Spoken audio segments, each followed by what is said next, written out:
Good afternoon. My name is Officer Chris Gupilon, K-R-I-S-G-U-P-I-L-A-N, and I'm the Public Information Officer for the Wichita Police Department. Thank you for coming out today. We're going to be having a press conference regarding Domestic Violence Awareness Month. Before we begin, I kind of want to give you a run of the show of how this proceeding is going to happen today. I'm going to give you a brief statement, which will be followed by Chief Joe Sullivan. Then I will bring up a member, Tracy Williams, from the Community Coordinated Response. And then we will have Lieutenant Thornton come up here and give you a brief statement. Before I begin, I'd like to give some introductions. To my right, I have Chief of Police Joe Sullivan, Deputy Chief Paul Duff, and then I have the divert team behind me, who's led by Sergeant Elmore, and then next to me over here is Lieutenant Thornton with the Sex DV Crime Section. There are also members and representatives here from Harbor House and the Community Response Coordinated Response Unit. So we're here to address a matter of paramount importance: Domestic Violence Awareness Month. The Wichita Police Department cordially invites you to join us for an important campaign as we continue to observe domestic violence awareness. This push aims to raise awareness and inspire action against domestic violence in our community. During Domestic Violence Awareness Month, we unite on a powerful front, not just as officers of the law, but as a community that stands together. We insist on breaking the silence and dispelling the darkness surrounding this issue. Domestic violence is not a private matter. It's a crime, and it's everyone's concern. It affects our neighbors, friends, and families. To combat this menace, we need your eyes, your ears, and your unwavering support. If you see something, say something. Report suspicious behavior or concerns related to domestic violence. Reach out to us, your local law enforcement, or to organizations here today dedicated to supporting survivors. Silence is the ally of abusers. Your voice is the weapon of justice. On October 25th at 6 p.m., we're partnering with Catholic Charities of Wichita, Harbor House, and the CCR with a DV awareness panel discussion. And together we'll shine a light on this issue, ensuring that survivors find the support that they need. Now I'd like to bring forth Chief Joe Sullivan, who has a statement for you guys. Good morning. I stand before you not only to address important matters related to law enforcement, but also to shed light on a pressing issue that affects countless individuals within our community: domestic violence. Domestic violence is not merely a legal concern. It is a grave social problem that threatens the very fabric of our society. It leaves scars that extend beyond the immediate survivors, affecting families, friends, and our entire community. It is our duty as law enforcement to address this issue head on, but it is also our responsibility to create a culture of awareness, empathy, and support. Domestic violence knows no boundaries. It crosses lines of race, age, gender, and socioeconomic status. It thrives in silence, in the shadows, and it is our collective responsibility to break that silence. Our commitment is not only to respond to these incidents, but to prevent them from happening in the first place. As law enforcement officers, we are trained to respond to emergencies, to protect the vulnerable, and to bring those who commit such acts to justice. However, it is equally crucial for us to collaborate with organizations, support systems, and advocates who are working tirelessly to empower survivors and educate our community. We are not here simply to enforce the law. We are here to support and guide those who are suffering in silence. We are here to create an environment where survivors feel safe to come forward, where they know they will be heard, believed, and supported. Let me be clear. Domestic violence will not be tolerated in our community. We will continue to enforce the law with diligence, but our efforts go beyond just enforcement. I urge each one of you to join us in raising awareness about domestic violence. Talk about it. Educate yourselves and those around you. Reach out to those who may be suffering in silence and let them know there is help and there is hope. We as a community can create a safer and more empathetic environment for all our residents.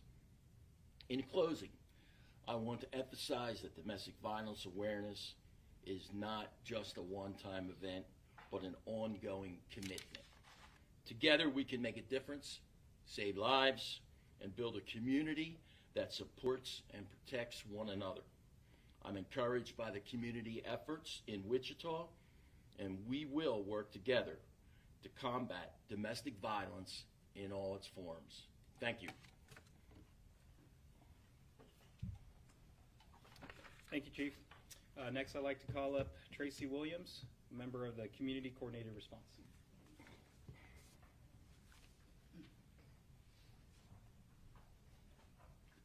Hi, my name is Kathy Williams, and I'm the Executive Director at the Wichita Area Sexual Assault Center.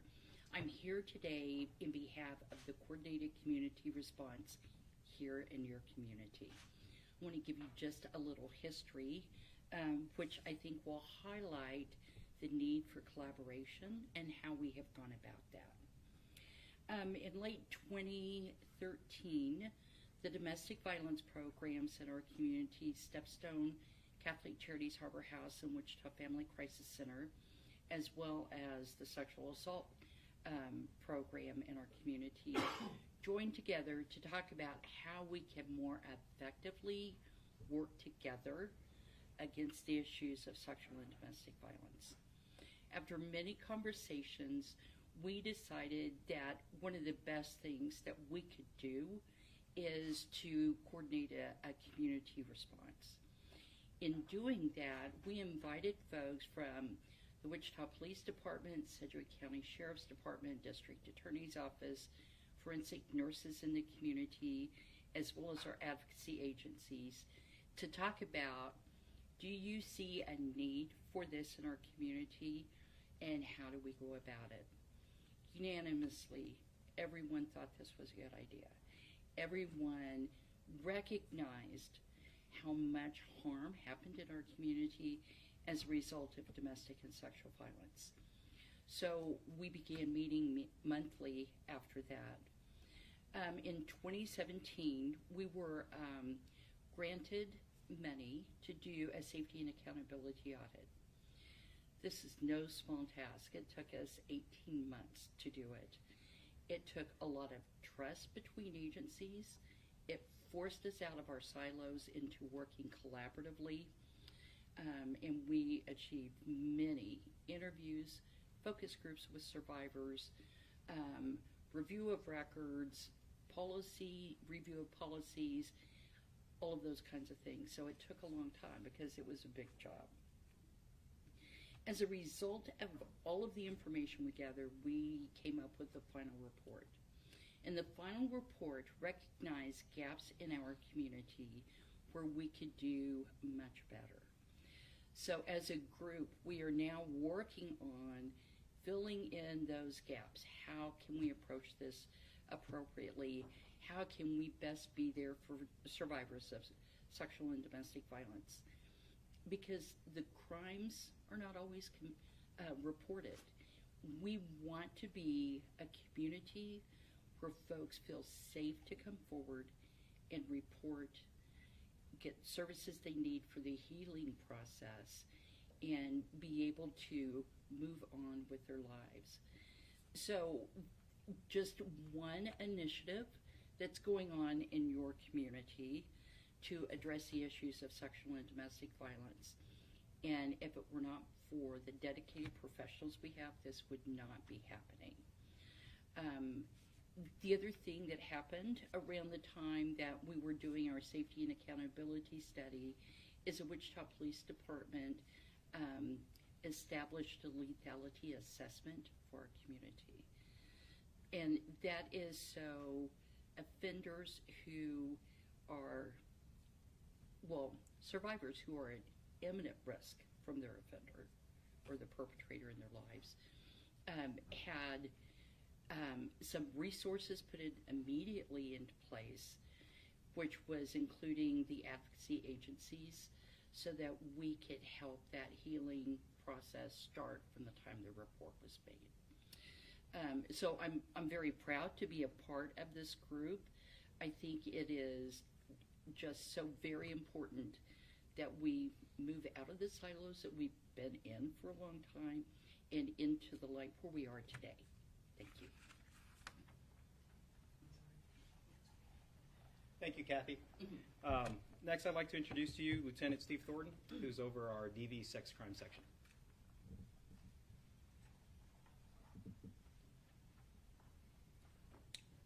Hello, my name is Stephen Thornton. That's STEVENTHORNTON. I am the lieutenant of the Domestic Violence and Sex Crimes Investigative Section. Year 2023, we've seen an increase in our domestic violence cases. This year to date, we have 6,200 cases. Going back 5 years, looking at the average, we normally average year to date 6,100 cases. Our homicides, we've also seen a small increase as well.